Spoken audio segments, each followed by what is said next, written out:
ආයුබෝවන් සුබ දවසක් ඔයාලට. ලස්සන කෑමක් වගේ නේද පේන්නේ? ඉතින් ගෙදර පාන් පිටි තියනවද? එහෙනම් ඔයාගේ ටී ටයිම් එකට මේ රසම රස ස්නැක් එක හදලා බලන්නකෝ. ඉතින් හැමදාම වගේ අදත් මම ඔයාලට අරගෙන ආවේ ගොඩක් ඉක්මනින් ලේසියෙන් අඩු කාලයකින් සහ අඩු වියදමකින් හදාගන්න පුළුවන් රසම රස රෙසිපි එකක්. උණු උණුවේ හරිම ක්‍රිස්පියට හැපෙන මේ මාරම රස ස්නැක් එක ඔයත් අනිවාර්යෙන්ම හදලා බලන්නකෝ. ඉතින් අපි යමු එහෙනම් මේකේ වීඩියෝ එක බලන්න. යන්න කලින් පොඩි මතක් කිරීමකුත් තියෙනවා. ඔයා මාව තාම subscribe කරලා නැත්නම් මාව subscribe කරලා වීඩියෝ එකක් දාපු ගමන් notification එකක් විදිහට මගේ වීඩියෝ එක ගැන දැනගන්න bell icon එකත් all දාගෙනම යන්න. වීඩියෝ එකට කැමති නම් like එකක් දාගෙන යන්නත් අමතක කරන්න එපා. එහෙනම් වැඩි කතා නැතුව අපි යමු මේ රසම රස snack එක හදාගන්න විදිහ බලන්න. ඉතින් මුලින්ම මම හදාගන්නේ මේ ස්නැක් එකේ මැද පිරවුම. අපි රෝල්ස් කට්ලට් හදනකොට හදන මිශ්‍රණය වගේ තමයි මේකත් හදාගන්නේ. මුලින්ම තාච්චියකට තෙල් දාලා ඒකට ඉඟුරු සුදු ලුණු රතු ලුණු අමු මිරිස් කරපිංචා වගේ දේවල් ටික දාලා චුට්ටක් ටෙම්පරාදු කරගෙන ටිකක් වෙලා ටෙම්පරාදු වෙනකොට මේ වගේ කෑලි මිරිස් ටිකකුත් එකතු කරගන්නවා. කෑලි මිරිස් ටිකත් ටෙම්පරාදු වෙලා ටිකක් එනකොට මම මේකට එකතු කරගන්නේ මේ විදිහට අලගෙඩි දෙකක් සහ සැමන් පොඩි කරගත්ත. ඔයාලට මේ මිශ්‍රණය කැමති විදිහකට හදාගන්න පුළුවන්. මම එකතු කරගත්තේ අලයි සැමනුයි. ඔයාලට මාළු බිත්තර වගේ ඔයාලට කැමති දෙයක් එකතු කරගන්න පුළුවන්. ඒ විදිහට අපි අවශ්‍ය දේවල් ටික දාගන්නවා. ඒකල මේකට අවශ්‍ය ප්‍රමාණයට ලුණු ටිකකුත් එකතු කරගෙන මේ මිශ්‍රණය චුට්ටක් විනාඩියක් දෙකක් ටෙම්පරාදු වෙන්න තියන්න. ඉතින් මම මේ ස්නැක් එකට අරගෙන තියෙනවා පාන් පිටි ග්‍රෑම් 200ක් විතර. ඒ වගේම මේ තියෙන මම දැන් ටෙම්පරාදු කරගත්ත අල සහ සැමන් මිශ්‍රණය. දැන් මම මේ විදිහට මේ පාන් පිටි ටිකට පොල් තෙල් මේස හැඳි දෙකක් එකතු කරගන්නවා. ඔයාට මේ ස්නැක් එක හදාගන්න ප්‍රමාණය අනුව පිටි අඩු වැඩි වශයෙන් ගන්න පුළුවන්. මම මෙතන පිටි ග්‍රෑම් 200ක් වගේ තමයි අරගත්තේ. මේ ප්‍රමාණයෙන් මම මේ ස්නැක් 30ක් විතර හදාගත්තා. ඔයාට අවශ්‍ය ප්‍රමාණයට පිටි වෙනස් කරලා ගන්න පුළුවන්. ඊට පස්සේ මම පිටියකට ලාවට රස්නේ තියෙන වතුර ටිකක් දාගන්නවා. ඊට පස්සේ ඔයා අවශ්‍ය ප්‍රමාණයට රස අනුව ලුණු එකතු කරගන්න. දැන් මම මේ පිටි මිශ්‍රණය මේ වගේ හොඳට අනා ගන්නවා. අපි රොටි හදනකොට වගේ මේ විදිහට මේ වතුර ටික ඔයා වතුර ටික ටික දාලා මේක අනා ගන්න. ඔයා මේක ගොඩක් දියාරුවට හදා ගන්නත් එපා, ගොඩක් ඝනකමට හදා ගන්නත් එපා. මෙන්න මේ වගේ පදමකට එනකන් ඔයා වතුර ටික ටික දාලා මේක අනා ගන්න. දැන් මේ විදිහට හදාගත්ත පිටි ගුලිය අපි තුනී මත පිටක තියලා හොඳට තුනී කරගන්න ඕනේ. මේක මම තුනී කරගන්න ඉඩ මදි නිසා මේකේ මම මේ වගේ කොටස් දෙකකට බෙදා ගන්නවා. ඊට පස්සේ මේ එක පිටි ගුලියක් මම මේ වගේ ට්‍රේ එකේ තියලා තුනී කරගන්න තමයි හදන්නේ. ඔයා ට්‍රේ එකේ තියන්න කලින් ට්‍රේ එකටත් පාන් පිටි චුට්ටක් දාගන්න. ඊට පස්සේ ඔයා මේ විදිහට තුනී කරන එකෙත් පාන් පිටි ටිකක් අතුරගෙන මේ විදිහට ඔයා මේක හිමීට තුනී කරගන්න. ගොඩාක්ම තුනී කරගන්නෙත් නැතුව ඔයා මේක අපිට ඊට පස්සේ ඕනේ මේක රෝල් කරගන්න. ඒක නිසා ඒ ප්‍රමාණයට පුළුවන් විදිහට තුනී කරගන්න ඔයා. ඔයා මේ විදිහට තුනී කරගන්නකොට ආපහු මේක ඇලෙන ගතියක් වගේ එනවා නම් මේ විදිහට ආපහු මේක උඩට පාන් පිටි ටිකක් දාලා ආපහු ඔයා තුනී කරගන්න.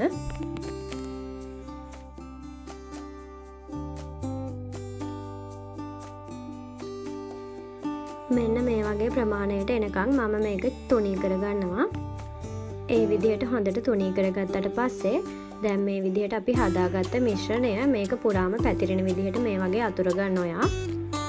අපි මේ තුනී කරගත්ත රොටියේ හැම තැනටම එක සමානව පැතිරෙන විදිහට ඔයා මේ මිශ්‍රණය මේ වගේ දාගන්න. මේ විදිහට අන්තිමට මිශ්‍රණය අඩු තැන් වලටත් ඔයා මිශ්‍රණය ටික ටික එහාට මෙහාට කරලා හැම තැනටම දාගන්න. ඒ විදිහට මිශ්‍රණය තවරගත්තට පස්සේ මේ අපි හදාගත්ත රොටියේ එක පැත්තක ඉඳලා අනිත් පැත්තට යනකම් හිමීට රෝල් කරගන්න ඕනේ. මේ මම කරන විදිහට මේක ළඟ ළඟ රෝල් කරගන්න තදට හිටින විදිහට. ඔයා මේක රෝල් කරගන්නකොට ටිකක් ඇලෙන ගතියකට වගේ එනවා නම් පාන් පිටි ටිකක් ඉහ මේක රෝල් කරගන්න. ඔයා අනිවාර්යයෙන්ම මේ පිටි ගුලිය මේ තැටියක තියලා තුනී කරගන්නකොට තුනී කරගන්න කලින් අනිවාර්යයෙන්ම තැටියට මම කලින් කරා වගේ පාන් පිටි ඉහ ගන්න. නැත්නම් මේක මේ වගේ රෝල් කරගන්නකොට ටිකක් ඇලෙන ගතිය වැඩියෙන් දැනෙයි. මේ විදිහට තුනී කරගෙන ඉවරුණාට පස්සෙත් මම ආපහු උඩට පාන් පිටි ටිකක් ඉහ ගන්නවා. නැත්නම් මේක කපනකොටත් ආපහු අතේ ඇලෙන ගතියක් එයි කියලා. දැන් මේ විදිහට හදාගත්ත රෝල් එක හිමීට කපා ගන්න ඕනේ. මේක කපා ගන්නකොට අනිවාර්යයෙන්ම ඔයා හොඳට කැපෙන පිහියක් පාවිච්චි කරන්න. නැත්නම් මේක තැලෙන්න බලයි. ඒ වගේම ඔයා පිහියේ අනිවාර්යයෙන්ම පොල් තෙල් ටිකක් වගේ ගාගෙන මේක කපා ගන්න.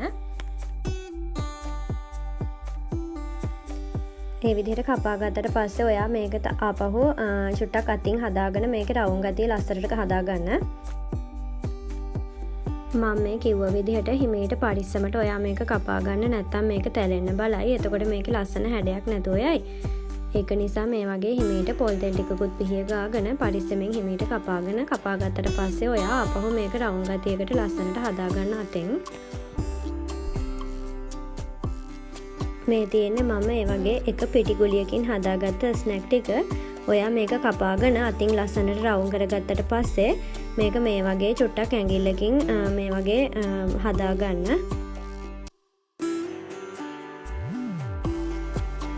මං කලින් හදාගත්ත විදිහටම ඊළඟ පිටිගුලියනුත් මම මේ විදිහට හදාගන්නවා.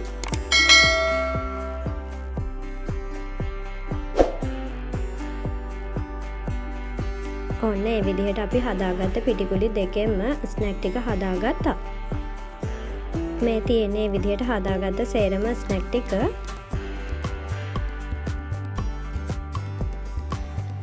දැන් මේ ස්නැක් ටික බැදගන්න කලින් මම තව මේ විදිහට පොඩි වැඩක් කරනවා. මේ විදිහට බෝල් එකකට පාන් පිටි ටිකක් දාගෙන ඔයා ඒකට මේ විදිහට ලාවට රස්නේ තියෙන වතුර ටිකක් දාගෙන බැට එකක් විදිහට එනකම් මේක අනා ගන්න. මෙන්න මේ ප්‍රමාණයට උකු ගතියට වෙනකම් මේක හදාගන්න. ගොඩක් දියාරු කරගන්න එපා. ඊට පස්සේ අපි හදාගත්ත ස්නැක් ටික මේ වගේ මේ බැට එකේ තවර ගන්නවා.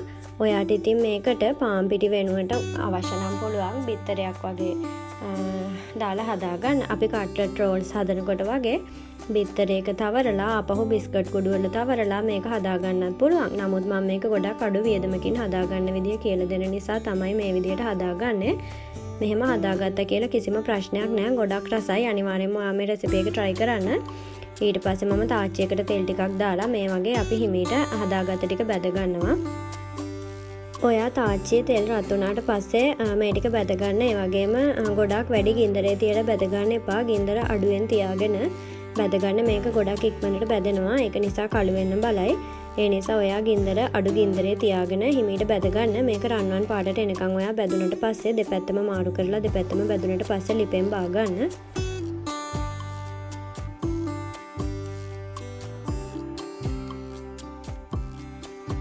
ඔන්න මම මේ විදිහට ස්නැක් ටික ඔක්කොම බැදගත්තා. හරිම සුවඳයි. ඔයා අනිවාර්යයෙන්ම try කරලා බලන්න ඕන රෙසිපි එකක් මේක. ඒ වගේම ඉතින් හදාගන්න වැඩි වියදමක් යන්නේ නැහැ. ගොඩාක් අඩු වියදමකින් ගොඩාක් රස විදිහකට හදාගන්න පුළුවන් කෑමක් මේක. ඔයාට ඉතින් මේක තවත් රස කරගන්න සෝස් ටිකක් වගේ එකතු කරගන්න පුළුවන්. ඉතින් බලන්නකො කොච්චර ලේසියෙන් හදාගන්න පුළුවන් කෑමක්ද කියලා මේක. බිත්තර වගේ දේවල් එහෙම අවශ්‍ය වෙන්නේ නැහැ. ගෙදර පාන් පිටි තියෙනවා නම් ඔයාට හිතුණ ගමන් හදාගන්න පුළුවන් රසම රස කෑමක්. ඉතින් ඔයාගේ ටී ටයිම් එකට පොඩි බඩගින්නක් දැනුන වෙලාවක පික්නික් එකක් වගේ යනකොට හදාගෙන යන්න මේ රෙසිපි එක අනිවාර්යයෙන්ම මතක තියාගන්න.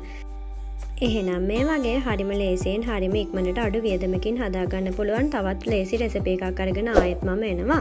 මම subscribe කරලා වීඩියෝ එකක් දාපු ගමන් බලන්න bell icon එකත් ඕල් දාලා තියාගන්න. වීඩියෝ එක බලපු ඔයාලට ගොඩක් ස්තුතියි. සුබ දවසක් ඔයාලට.